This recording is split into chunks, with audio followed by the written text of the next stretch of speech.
কক্সবাজারের পেকুয়াদনাজি বৈষম্য বিরোধী ছাত্র আন্দোলনের সক্রিয় কর্মী বেসরকারি বিশ্ববিদ্যালয়ের ছাত্রর হামলার অভিযোগ উঠছে। এ ঘটনায় বিচার দাবিতে সংবাদ সম্মেলন করছে ভুক্তভোগীরা। ফেব্রুয়ারি 28 তারিখ শুক্রবার রাতে পেকুয়া প্রেস ক্লাবের নাজি এই সংবাদ সম্মেলন করে তারা। সংবাদ সম্মেলন নাজি তারা দাবি করছে চিহ্নিত সন্ত্রাসী ইব্রাহিম এবং আজিজ গং ওদের যে চাচাতো ভাই অনেকেই আরো এরকম 20 থেকে 30 জনের একটা দল, যার একটা ভিডিও গতকালকে ভাইরাল হয়েছে কক্সবাজারে।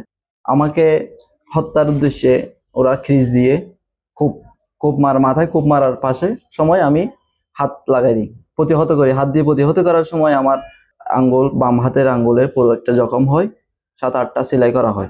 সন্ত্রাসীদের হাতে আমরা জিম্মি হয়ে গেছি। ওইটার জন্য আমাদের এখনো হুমকি মামলার জন্য ওরা নিজেরা আমাদের মামলায় ঘায়েল করার জন্য নিজেরা একটা আঘাত করে বা অন্য কোনো ষড়যন্ত্র করে আমাদের আবারও মামলায় ফাঁসানোর চেষ্টা করতেছে।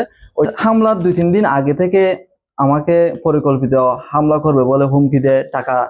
10 লাখ টাকা চাঁদা না দিলে আমার ওই জমি রোপণ করতে দিব না, ওইটা বললে আমাকে হুমকি ধমকি দিলে, লাশ গোপন করার একটা আমাকে বকা দিলে, আমি 26 তারিখ আমি সশরীরে থানায় গিয়ে একটা সাধারণ ডায়েরি করি। এটার জন্য আমি আমাদের উপজেলা প্রশাসন, ওসি মহোদয় এবং আমাদের সদরের চেয়ারম্যান, আমাদের অভিভাবক, ওনার কাছে সুদৃষ্টি এবং আমরা যাতে প্রাণে বাঁচতে পারি এবং যাতে আমাদের বিরুদ্ধে মামলা না হয় ওইটার বিষয়ে একটু সুরাহা চাই। সংবাদ সম্মেলনত আরো উপস্থিত আছেন একই এলাকার মীর কাসেম, তারেকুল ইসলাম সহ ভুক্তভোগী পরিবারের সদস্য।